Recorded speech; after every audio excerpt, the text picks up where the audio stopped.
Medicine surgery কিন্তু just মনে হয় তোমাদের স্যাররা নিতে পারবে না, যেহেতু আহ, তারা একটু ব্যস্ত। তো এই মুহূর্তে তোমাদেরকে তোমাদের যারা স্টুডেন্টস আছে ওরাই ক্লাস নেবে। আচ্ছা, আমরা হচ্ছে কিভাবে আমরা ইনফার্টিলিটির আমরা করবো না, আমরা একটা কেস নিয়ে মনে করো আলোচনা করবো যে assessment of a couple with infertility. তো এটা হচ্ছে তোমরা জানো যে ইনফার্টিলিটির কজ হচ্ছে male factor, female factor combined, আর একটা হচ্ছে আননোন, তাই না? তো মনে করো যে তোমার হচ্ছে একটা কাপল তোমার কাছে আসলো যে তার হচ্ছে তাদের বয়স হচ্ছে 28 বছর, হ্যাঁ, বিয়ে হয়েছে মনে করো 6 বছর, কোনো বাচ্চা হয়নি। তো তুমি তাকে কিভাবে তোমার তুমি এই পেশেন্টটাকে অ্যাসেস করবে? এটা তোমার এসওই মানে ভাইবা বোর্ডের কোশ্চেনও হতে পারে, তারপরে তোমার রিটেন কোশ্চেনও হতে পারে, আর তারপরে তুমি যখন ডাক্তার হবে তখন প্র্যাকটিক্যালিও আসতে পারে, তাই না?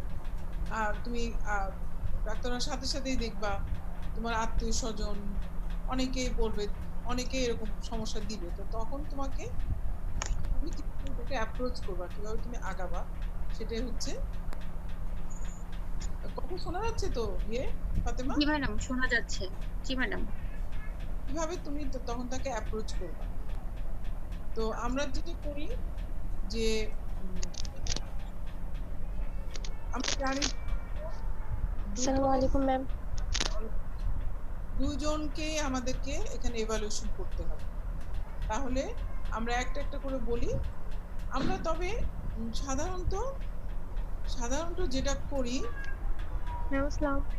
ওয়ালাইকুম আসসালাম, আমরা সাধারণত কি করি, যদি আমার চেম্বারে অথবা হাসপাতালে একটা পেশেন্ট আসে, তখন আমরা মহিলাকে, হাজবেন্ডের চেয়ে আমরা মহিলাকেই কিন্তু আগে তোমার প্রশ্ন করি, তাই না?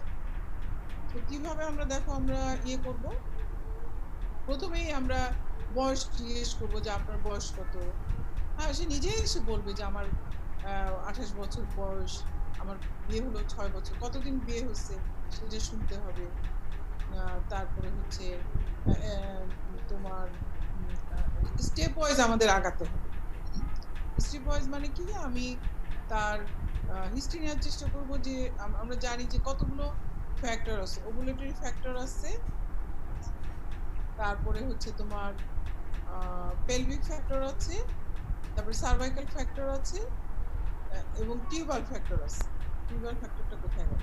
আচ্ছা, টিউবাল ফ্যাক্টরই হচ্ছে পেলভিক ফ্যাক্টর। তাহলে আমাকে ওইভাবে হিস্ট্রি নিতে হবে।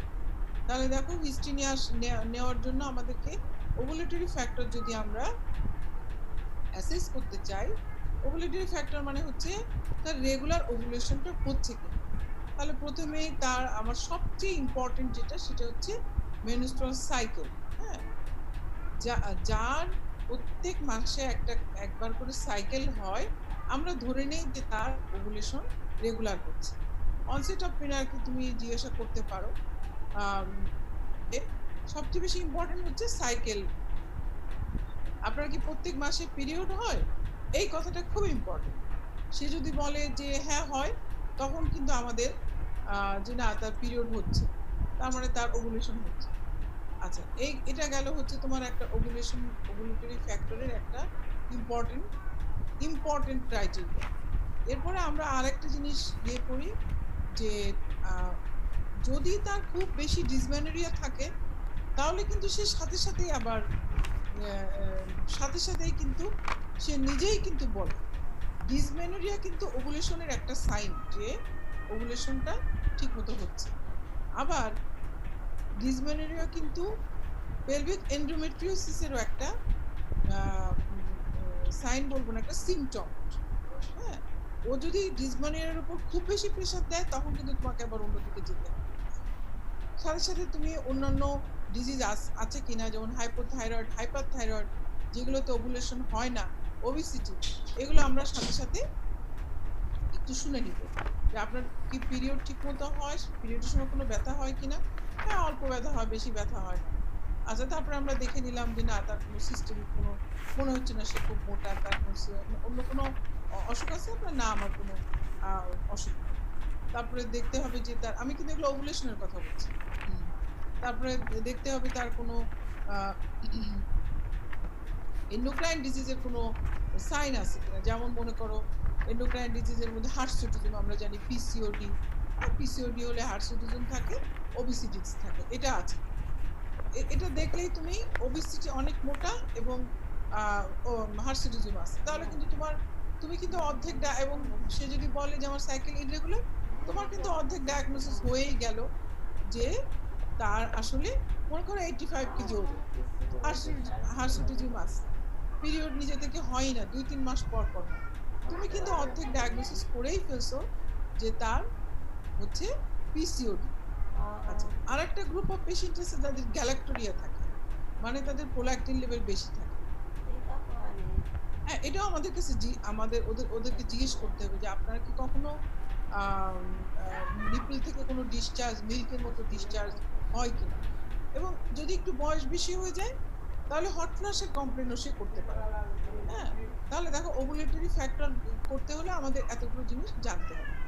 আচ্ছা, এখন আসো এই যে আমি যেটা বললাম যে আমরা মান্থলি সাইকেল হলে আমরা বুঝবো যে তার হচ্ছে ওভুলেশন হয়, এবং মাইল্ড ডিসমেনোরিয়াও মান্থলি ওভুলেশন। আচ্ছা, তারপরে আমরা আল্ট্রাসোনোগ্রামটা, এটা পরে বলি। আল্ট্রাসোনোগ্রাম আমরা ওভুলেশন কিভাবে, এটা একটু পরে বলি।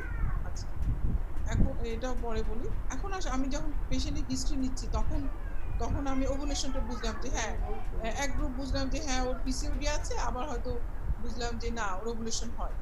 এরপরে তাহলে আমাকে যদি ওভুলেশন হয় এটা আমার মনে হলো, তখন তাকে আমার একটু জিজ্ঞেস করতে হবে যে আচ্ছা আপনি কখনো কি বাচ্চা নষ্ট হচ্ছে, আপনি কি কখনো যদি একটা বাচ্চা হয়ে থাকে, এরকম পেশেন্ট থাকে, আপনার কি কখনো আইইউসিডি পড়ছেন, আপনি কি কপারটি নিয়েছেন কখনো, বা আপনার কোনো বাচ্চা হয়ে নষ্ট হয়ে গেছে এরপরে জ্বর আসছে, বা আপনার কখনো পেলভিক ইনফেকশন মানে খুব ডিসচার্জ, তলপেটে ব্যথা, এগুলো কি কখনো হয়েছে, অথবা কোনো অপারেশন হয়েছে, অথবা আপনার কি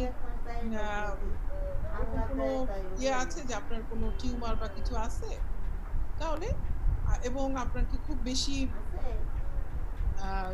পেলভিক আপনার কি অনেক ডিসমেনোরিয়া হয়, মানে পেটে ব্যথা হয় হওয়ার সময় বা পিরিয়ডের সময়, ডিসমেনোরিয়া। হ্যাঁ, আচ্ছা, এখানে নেওয়া আছে।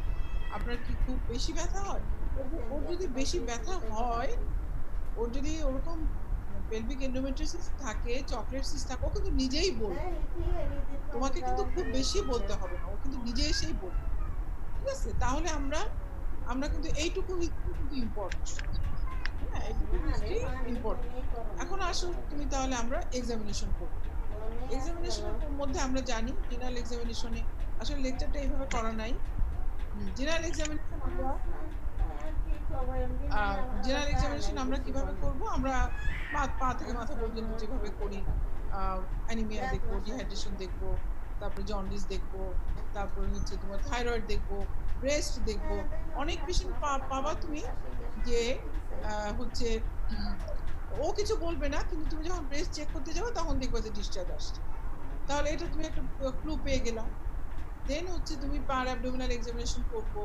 পার অ্যাবডোমিনাল এক্সামিনেশনের পরে আমরা কি করব, পার অ্যাবডোমিনাল পেলভিক এক্সামিনেশন করে আমরা করার পরে যদি ফাইব্রয়েড থাকে আমরা ফাইব্রয়েড পেতে পারি, আর যদি এন্ডোমেট্রিওসিস থাকে তাহলে আমরা কি পেতে পারি, দেখো ফিক্সড রেট্রোভার্টেড ইউটেরাস পেতে পারি।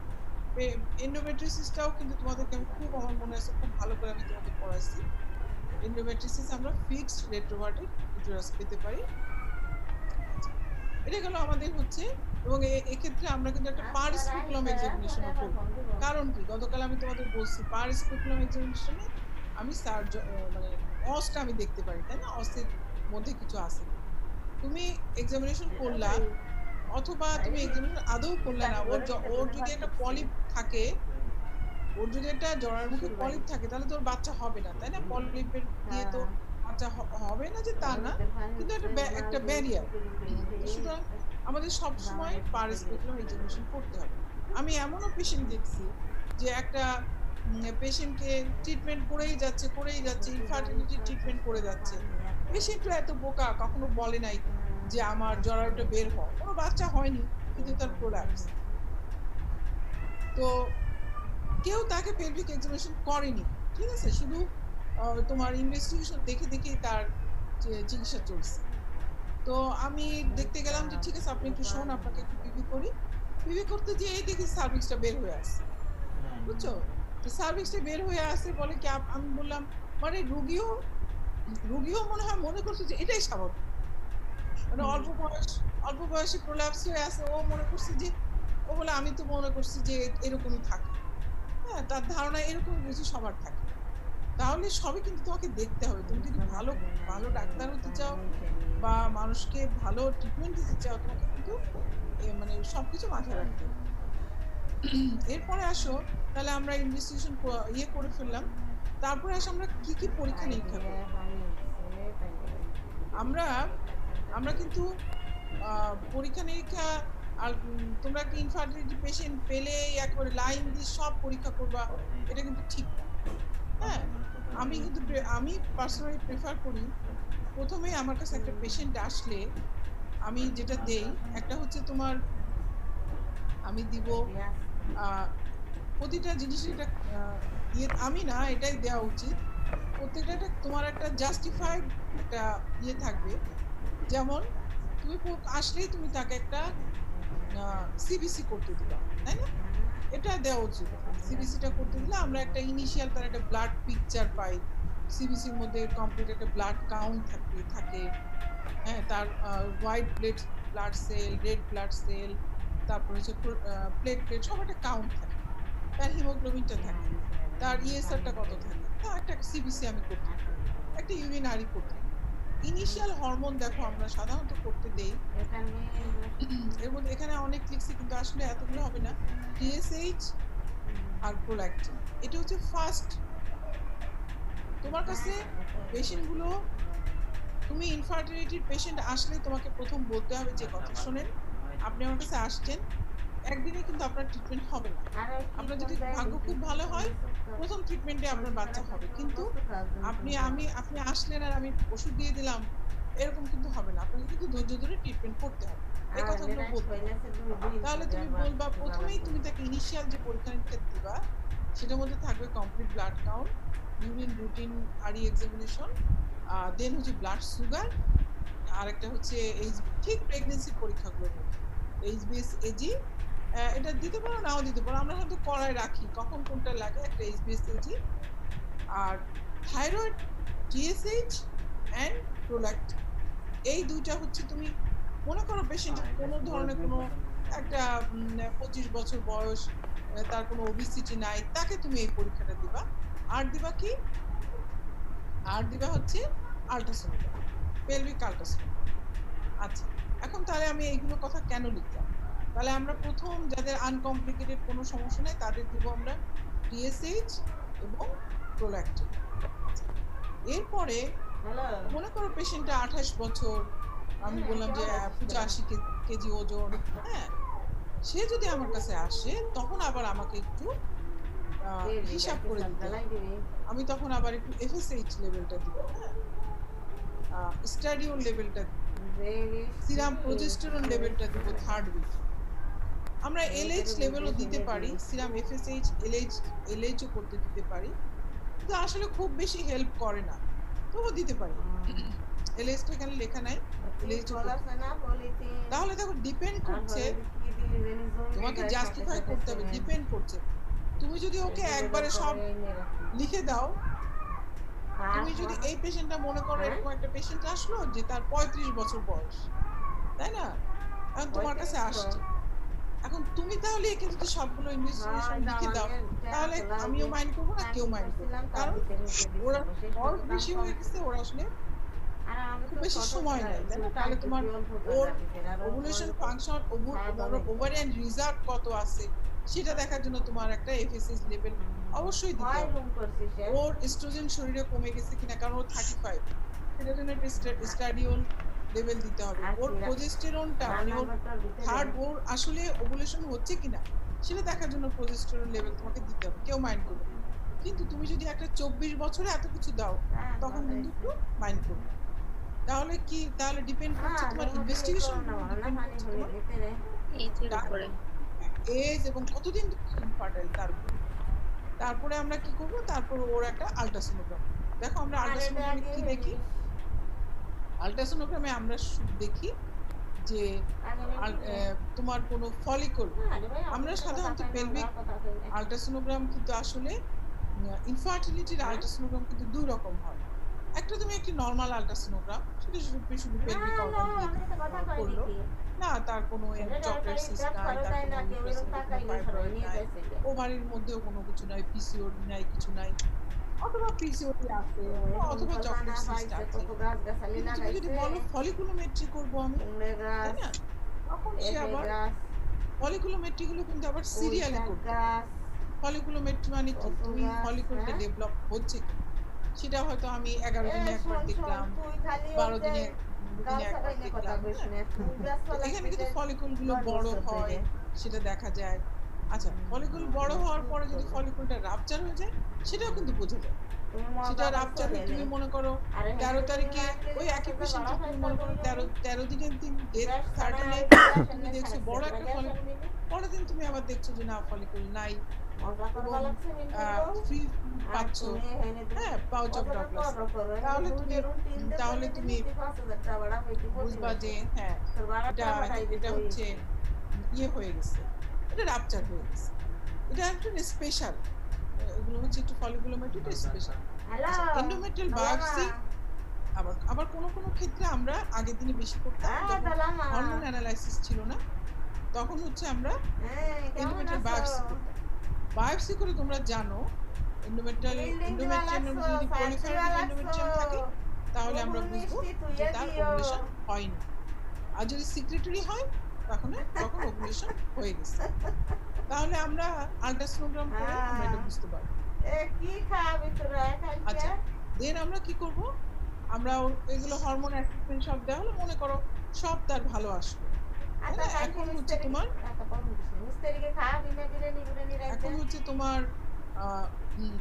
টিউবাল ফ্যাক্টর, ঠিক আছে? টিউবাল ফ্যাক্টর আমরা দেখতে চাইলে কি করব,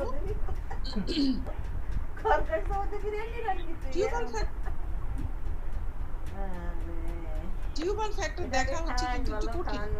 মানে টিউবাল ফ্যাক্টরের মধ্যে আমরা কি দেখতে চাই, টিউবাল ফ্যাক্টরটা আমরা দেখতে চাই হচ্ছে টিউবটা প্যাটেন্ট আছে, মানে টিউবের যে ওপেনিংটা প্যাটেন্ট কিনা। মানে প্যাটেন্ট মানে তো তোমরা বুঝতে পারছো যে টিউবটা ফাঁকা আছে, হ্যাঁ, ফাঁকা দিয়ে তো স্পার্ম যাবে, ওভাম আসবে, তাই না, এগুলো হতে হবে। তাহলে এটা আমরা দুইভাবে করতে পারি। আমরা একটা হচ্ছে হিস্টেরোসালফিঙ্গোগ্রাম করতে পারি। হিস্টেরোসালফিঙ্গোগ্রাম করলে আমাদের দুটো লাভ হয়, একটা হচ্ছে প্যাটেন্সি অফ দা টিউব দেখা যায়। মানে আমরা যদি হিস্টেরোতে আমরা কি করি, আমরা সাধারণত সার্ভিক্সের মধ্যে দিয়ে এক ধরনের ডাই দেই, ওই ডাইটা তোমার ইউটেরাসের মধ্যে যায়, টিউবের মধ্যে যায়, যে অ্যাবডোমেনে চলে আসে। তাহলে আমরা যে ডাইটা দিলাম ওই ডাইটা যদি অ্যাবডোমেনের মধ্যে আসে, ওটা তোমরা বুঝতেই পারছো, ইউটেরাসের মধ্যে গেল, ইউটেরাসের যে ফান্ডাসের কাছে যে টিউবের ইয়েটা আছে, ওপেনিংটা আছে, ওই ওপেনিং দিয়ে সে ইনফান্ডিবুলাম দিয়ে আবার বের হয়ে অ্যাবডোমেনে আসে। তাহলে আমরা ধরে নেই যে তার টিউবটা প্যাটেন্ট আছে, এবং অনেক সময় দেখাও যায়। এটা তার একটা সুবিধা কি, আমরা যদি ডাই দিয়ে করি এন্ডোমেট্রিয়াল ক্যাভিটিটা ভালোভাবে বোঝা যায়, ভিতরটা খুব সুন্দরভাবে দেখা যায়, ভিতরে কোনো পলিপ অথবা কোনো ফাইব্রয়েড যদি থাকে বোঝা যায়। তাহলে আমরা এক নম্বর এটা করতে পারি হিস্টেরোসালফিঙ্গোগ্রাফি। দুই নম্বর আমরা কি করতে পারি, মনে করো আমি যে পেশেন্টের কথা বলছি, আমরা একটা পেশেন্ট আসলো, সরি আমি ইনিশিয়াল ভুল হয়ে গেছে। ইনিশিয়াল ইনভেস্টিগেশনের মধ্যে সিরাম টিএসএইচ, প্রোল্যাকটিন দিলাম, সিবিসি দিলাম, আল্ট্রাসোনোগ্রাম দিলাম। আর একটা ইম্পর্টেন্ট জিনিস যেটা দিব সেটা হচ্ছে সিমেন অ্যানালাইসিস। হ্যাঁ, আমরা মেল ফ্যাক্টরে আমরা খুব একটা মেলের কাছ থেকে প্রথমত হিস্ট্রি নেই না প্র্যাকটিক্যালি। আমরা শুধু অনেক সময় দেখিও না, কিন্তু তোমাদের এটা বলার দরকার নাই। আমরা অনেক সময় দেখিও না পেশেন্ট, আমরা কিন্তু দেখা উচিত আসলে। আমরা একটা সিমেন অ্যানালাইসিস দিয়ে দিই। আচ্ছা, সিমেন যদি আমাদের অ্যাবনরমাল আসে, হ্যাঁ মনে করে আসলো অলিগোস্পার্মিয়া, যে ইয়ে কাউন্ট 5 মিলিয়নের কম, অথবা আসলো অ্যাজিওস্পার্মিয়া, তখন আমরা কি করব? কিন্তু আমাদের এটা বলা যাবে না, আমাদের এটা বইয়ের কথাই বলতে হবে। তখন আমরা যেটা করি, তখন আমরা মেলের কাছ থেকে ভালোভাবে হিস্ট্রিটা নেই, যে সে কি কাজ করে, লাইফ স্টাইল। কিন্তু লাইফ স্টাইলটা খুব ইম্পর্টেন্ট। মনে করো এরকম একটা লোক যদি তোমরা জানো যে এর জন্য স্পার্মেটের জন্য সিসের জন্য স্কটাল টেম্পারেচারটা খুব ইম্পর্টেন্ট। একটা মানুষ যদি একটা খুব গরম একটা জায়গায় কাজ করে, একটা মেশিনের কাছে কাজ করে, তার কিন্তু অলিগোস্পার্মিয়া অ্যাজিওস্পার্মিয়া হতে পারে। সেজন্য তাকে আমাদেরকে জিজ্ঞেস করতে হবে আপনি কি কাজ করেন। হ্যাঁ অবশ্যই জিজ্ঞেস করতে হবে। যেমন আমার চিটং এ একটা পেশেন্ট ছিল, ওর প্রাইমারি ইনফার্টিলিটি ছিল।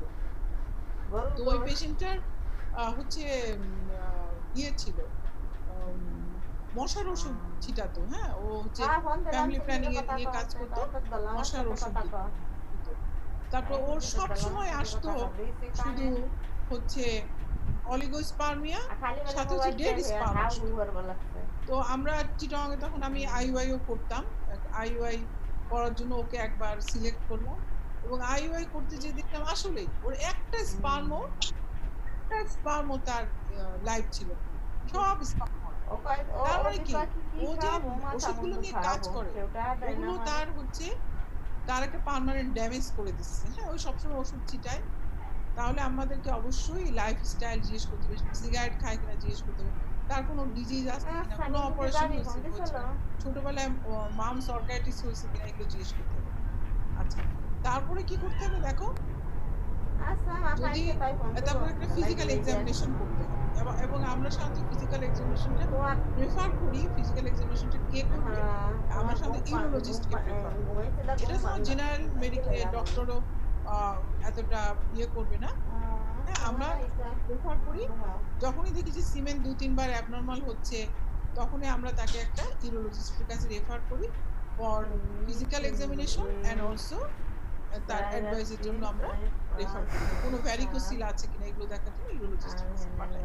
তাহলে আমরা প্রথমেই করব না, আমরা যদি তার সিমেন অ্যাবনরমাল থাকে 2-3টা, তখন আমরা তাকে রেফার করি। আচ্ছা, তারপরে হচ্ছে তারপরেও যদি এখন মনে করো এখন হচ্ছে আচ্ছা এখন বলি আবার ফিমেলের কথা বলি। আচ্ছা, ফিমেলে এখন মনে করো যে তুমি সবকিছু মেলেও ভালো পেলা, ফিমেলেও ভালো পেলা, যে টিএসএইচ ভালো, প্রোল্যাকটিন লেভেল ভালো, আল্ট্রাসোনোগ্রাম ভালো, হ্যাঁ 26 বছর 24 বছর বা 26 বছর বয়স, 6 বছর বিয়ে হয়েছে, তখন কিন্তু আমরা কিন্তু তখনই নেক্সট স্টেপে টিউবাল ফ্যাক্টর, এখানে ইনফার্টিলিটির এটাই যে আমার ইনফার্টিলিটি কিন্তু আসলে ডিজিজ বলবো আবার ওরকম ডিজিজও না, তাই না? এখানে একটা বাচ্চা হয়ে গেলেই কিন্তু তার কিওর হয়ে যাচ্ছে, তাই না? এখানে তো ডিজিজ হিসেবে ওরকম বলাও যায় না। তাহলে আমরা যেটা করব, আমরা স্টেপ ওয়াইজ যাব। আমরা দেখলাম যে তার সব ভালো আছে, তখন কিন্তু আমরা তার টিউবাল ফ্যাক্টরের জন্য লাফালাফি করব। অনেকে করে, অনেকে প্রথমবারই দিয়ে দেয় ল্যাপারোস্কোপি করতে, কিন্তু আইডিয়াল হচ্ছে তুমি প্রথমে ফার্স্ট স্টেপ তুমি ইনভেস্টিগেশন করলা, করার পরে দেখলে এভরিথিং ওকে, তখন তুমি তাকে কি করবে? তখন তুমি তাকে ট্রিটমেন্টে চলে যাবে। ট্রিটমেন্টে আবার আরেকটা স্লাইডে তুমি তখন তাকে ট্রিটমেন্টে চলে যাবে। ট্রিটমেন্টে আমরা হয়তো 6 মাস 1 বছর আমরা তাকে ট্রিটমেন্ট করব। এখন তুমি বলবা যে তাহলে তার সব কিছু ভালো আছে, তাহলে কেন ট্রিটমেন্ট করব? এই কারণেই যে ট্রিটমেন্টে আসার কোনো কারণ নাই। এই কারণেই করব যে আমরা ওভুলেশন হচ্ছে জানি, তবুও আমরা কারণ আমি যদি ওকে বলি যে আপনি আরো 1 বছর দেখেন, ও কিন্তু আমার কথা শুনবে না, ও কিন্তু নিজে ওষুধ খাবে। হ্যাঁ, অথবা আমরা একটু ওকে সুপার ওভুলেশন করাবো, ঠিক আছে? আমরা একটু সুপার ওভুলেশন করানোর জন্য ওকে 6 মাস বা 1 বছর আমরা ওকে ট্রিটমেন্ট দিব। নেক্সট যদি ওর ইয়ে না হয়, ওর কনসিভ না হয়, তারপরে আমরা নেক্সট আবার ইনভেস্টিগেশনে যাব। নেক্সট ইনভেস্টিগেশনে যাওয়ার জন্য আমরা কি করতে পারি? আমরা হয়তো এই ইনভেস্টিগেশন গুলো করতে পারি, সিরাম প্রোজেস্টেরন লেভেল করতে পারি, স্ট্রাডিওল করতে পারি, অথবা ওর টিউব ভালো আছে কিনা। হ্যাঁ, টিউব ভালো আছে কিনা। যদি আমার ল্যাপারোস্কোপি ফ্যাসিলিটি না থাকে, ডিস্টেরও করব। অথবা যদি আমার ল্যাপারোস্কোপি ফ্যাসিলিটি থাকে, তাহলে আমি ল্যাপারোস্কোপি করলে দেখো আমি টিউব দেখতে পারবো। ল্যাপারোস্কোপি করলে আমি হচ্ছে ওর পেলভিক এন্ডোমেট্রিওসিস আছে কিনা সেটা দেখতে পারবো। হ্যাঁ, আমি মোটামুটি সবই দেখতে পারবো। আর যদি আমার হিস্টেরোস্কোপি থাকে, হিস্টেরোস্কোপি মানে জানো তো, আমি তো অনেকবার মনে হয় তোমাদের হিস্টেরোস্কোপি জিনিসটা কি সেটা বলছি। এটা হচ্ছে ল্যাপারোস্কোপির মতোই এন্ডোস্কোপিক একটা জিনিস। মানে এটা ল্যাপারোস্কোপি দিয়ে কখনো তুমি ইউট্রাসের মধ্যে দেখতে পারবে না। ল্যাপারোস্কোপি দিয়ে তোমাকে পেটের মধ্যে দেখা যাবে, কিন্তু হিস্টেরোস্কোপি দিয়ে তুমি পেটের মধ্যে দেখতে পারবে না, কিন্তু ইউট্রাসের মধ্যে দেখতে পারবে। তাহলে যদি আমরা কম্বাইন্ড ল্যাপারোস্কোপি এবং আমরা যদি একটা পেশেন্টকে ইয়ে করি, আন্ডার জেনারেল অ্যানেস্থেসিয়া করে এত প্রসিডিউর করি, তাহলে আমার যদি হিস্টেরোস্কোপি ফ্যাসিলিটি থাকে, তাহলে আমি একসাথে ল্যাপারোস্কোপি আর হিস্টেরোস্কোপি করব। আমি জাস্ট শুধু হিস্টেরোস্কোপির প্রোবটা দিব, দিয়ে পুরা ক্যাভিটিটা দেখব, ওদিকে ল্যাপারোস্কোপি প্রোবটা দিব, দিয়ে পুরা ক্যাভিটি দেখব, দেখলে আমার কাজ শেষ, তাই না? তাহলে আমি বলে দিব যে তোমার ল্যাপারোস্কোপিতেও তোমার কোনো সমস্যা নেই, অথবা যে সমস্যা থাকবে সেটা আমি ডিটেক্ট করব। আচ্ছা, এটা এরপরে এই লেকচারটা শেষ, আমরা এখন একটু ট্রিটমেন্টে যাই।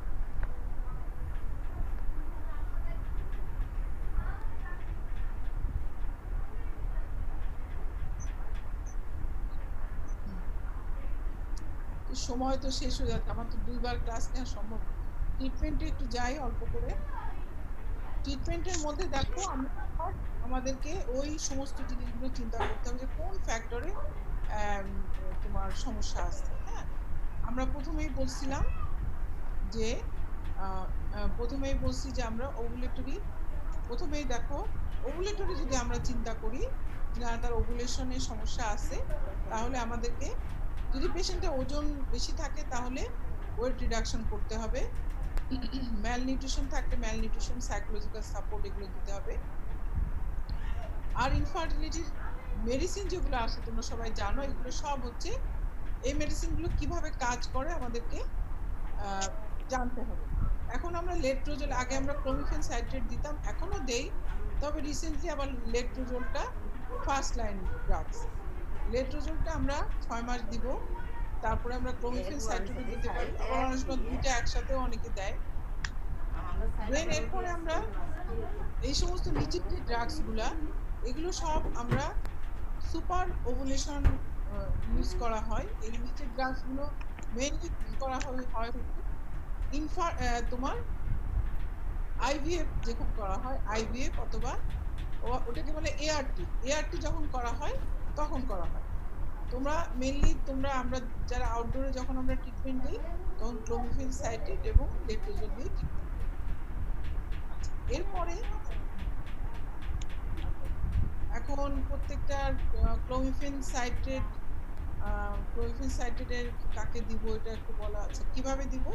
50 গ্রাম ডেইলি আপ টু 250 গ্রাম পর্যন্ত দেওয়া যেতে পারে। আমরা সেকেন্ড থার্ড ডে থেকে শুরু করে 5 দিন দিব, এবং আমরা আশা করব যে 5 থেকে 7 দিন পরে তার ওভুলেশন হবে। 6 সাইকেল আমরা দিব। এবং এটা কিভাবে কাজ করে তোমাদের এটা জানতে হবে।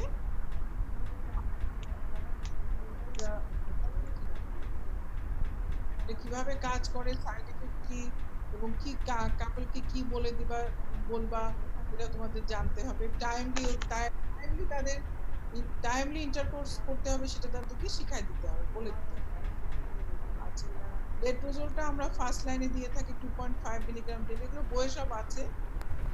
আচ্ছা, এছাড়াও আমরা কি করি, আমরা পিসিওএস পেশেন্টকে আমরা মেটফর্মিন দেই, এবং অনেক সময় আমরা থাইরক্সিন দেই, হ্যাঁ, এবং ব্রোমোক্রিপ্টিনও দিয়ে থাকি। ব্রোমোক্রিপ্টিন দিব কোন পেশেন্টকে?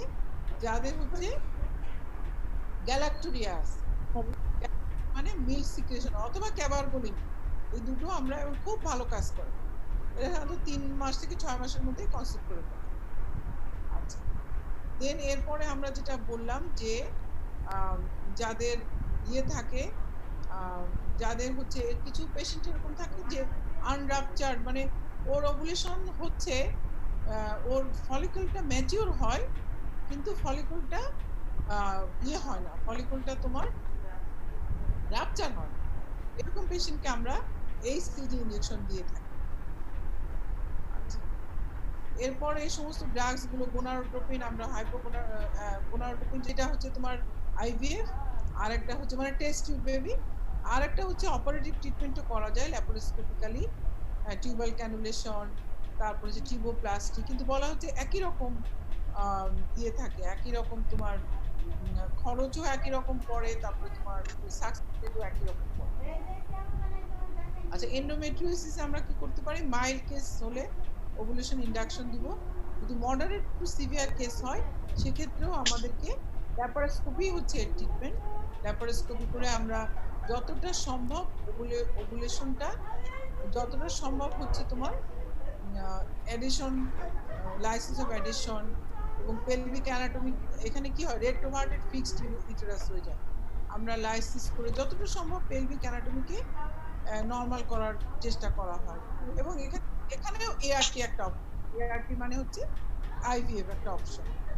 আর মেল ইনফার্টিলিটিতে আমরা কি করব? এখানে মেল ইনফার্টিলিটিতে আমরা যদি বুঝতে পারি যে স্মোকিং অ্যাভয়েড করতে বলবো, অ্যালকোহল খাওয়া যাবে না, ওয়েট রিডাকশন করতে বলবো, জেনারেল হেলথ ইমপ্রুভমেন্ট, তারপরে হচ্ছে যদি কারো ডায়াবেটিস থাকে সেটা ট্রিটমেন্ট করতে বলবো, দেন হচ্ছে তার এখানেও আমরা কিন্তু কিছু ভিটামিনস দিব, এখানেও ক্লোমিফেন সাইট্রেট দিয়ে আমরা 3 মাস ট্রিটমেন্ট করতে পারি। আর হচ্ছে তোমার সার্জিক্যাল ট্রিটমেন্টও আছে কিছু, যেমন ভ্যারিকোসিল যদি কারো থাকে আনডায়াগনোজ, অপারেটিভ হাইড্রোসিলের অপারেটিভ ট্রিটমেন্ট। আর যদি এরকম থাকে অ্যাজোস্পার্মিয়া, হ্যাঁ, অ্যাজোস্পার্মিয়া যদি কারো থাকে তাহলে আমরা কি করব? অ্যাজোস্পার্মিয়া থেকে তখন আমরা দুটো জিনিস চিন্তা করব, যে আইদার তার অবস্ট্রাকশন আছে, তার টেস্টিস থেকে ঠিকই স্পাম তৈরি হচ্ছে কিন্তু আসতে পারছে না, আইদার ওর অবস্ট্রাকশন আছে অথবা সে স্পার্মেটোজেনেসিস হচ্ছে না। এই ক্ষেত্রে কিন্তু তোমাকে টেস্টিকুলার বায়োপসি করতে হবে। টেস্টিস থেকে একটুখানি টিস্যু নিয়ে, এখন যে কোর নিডল বায়োপসি করে, হ্যাঁ, নিডল দিয়ে দেখে নেয়, বায়োপসি করে দেখে নেয় যে ওখানে স্পার্মেটোজেন, ওখানে কোনো স্পার্ম আছে কিনা। ওখানে যদি কোনো স্পার্ম থাকে, ওখানে তো স্পার্মগুলো থাকবে তোমার ম্যাচুরেশন স্টেজে, যদি থাকে তাহলে বুঝতে হবে যে ওর আসলে স্পার্মেটোজেনেসিস হচ্ছে। ইন দ্যাট কেস তোমাকে ভাসোগ্রাম করতে হবে। ভাসোগ্রাম মানে হচ্ছে মানে যেরকম করে আমরা টিউবটা দেখলাম ঠিক ওইভাবে ডাই দিয়ে ভাসোগ্রাম করে দেখতে হবে যে কোথায় অবস্ট্রাকশন আছে, এবং সেই অবস্ট্রাকশনটাকে রিক্যানালাইজেশনও করা যায়। আরেকটা অপশন হচ্ছে আইভিএফ। আইভিএফ তোমার টেস্টিস থেকে স্পার্ম নিয়ে ইক্সি বলে ওটাকে, হ্যাঁ, ওটাও করা যেতে পারে। ইনফার্টিলিটির অনেক ট্রিটমেন্ট অনেক ইমপ্রুভ হয়েছে, সেজন্য ইনফার্টিলিটিটা তোমাদের, এবং যতদিন যাচ্ছে ইনফার্টিলিটি বাড়বে, ইনফার্টিলিটি তোমাদের ভালো করে করতে হবে। এগুলো এখন এত সময় কম। বলো তোমাদের এই কয়দিনে কতটুকু কি পড়া হলো? এই 2-3 মিনিট সময় আছে, বলো।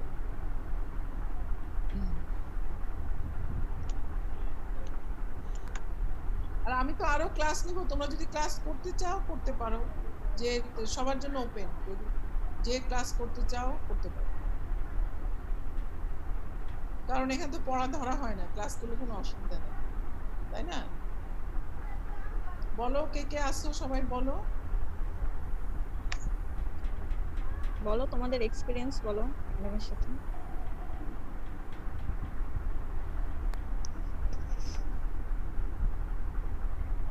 শেয়ার স্টপ করে দিলাম, এখন চেহারা দেখি, বলো। মুস্তাকিম বলো। মুস্তাকিম কি আসো না নাই? জি ম্যাম আছি ম্যাম। আমার ভিডিও অন করলে ম্যাম নেট প্রবলেম তো কেটে যাচ্ছে একটু। আচ্ছা, ভিডিও অন করার দরকার নেই, তুমি বলো, কথা বলো। তোমার কি কোনো উপকার হয়েছে ক্লাসগুলো করে? ম্যাম জি ম্যাম একেবারে বসেছিলাম তো বাড়ি ম্যাম, কোনো পড়াশোনা হচ্ছিল না, কিছু না, কিছুটা অন্তত হয়েছে তো। আচ্ছা, ঠিক আছে। আর তারপরে আছে সানজিদা। সানজিদার কি অবস্থা বলো?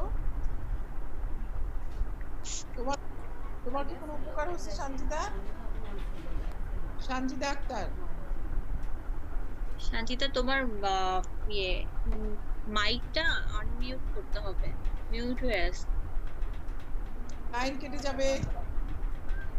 জি ম্যাম, ভালোই উপকার হয়েছে ম্যাম, পড়াশোনা উচিত ছিল না তো। আচ্ছা আচ্ছা, এরপরে অদ্রিতা বলো, অদ্রিতা।